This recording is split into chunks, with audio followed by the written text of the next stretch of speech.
Hey friends, it's Len here at 1A Auto. Today we're going to be working on a 2013 Subaru Outback. I'm going to be showing you how to check your clutch fluid. It's going to be a very simple job. I want to be the guy that shows you how to do it.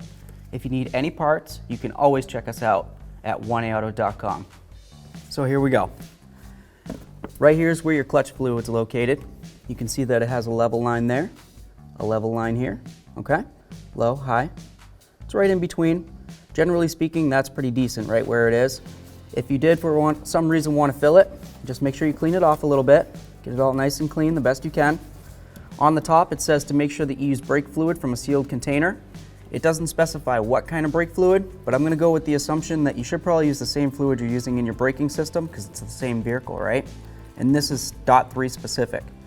So I'm going to go with .3. I'm just going to open up my cap, turning to the left. I'm going to lift it up. There we are. Be careful not to drip any of this on your paint. We'll just check our gasket, make sure it's not swollen or ripped or cracked. Looks perfectly fine. We're going to take our .3 brake fluid. We're going to bring it over as close as we can, try to get over it. Let's see, I'm kind of at a hard angle here. Here we are. Looks pretty good right there.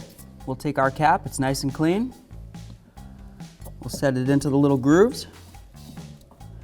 And then we'll just lock it in, just like that. There we are.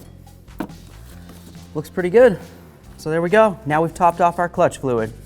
Thanks for watching. Visit 1aauto.com, your place for DIY auto repairs, for great parts, great service, and more content.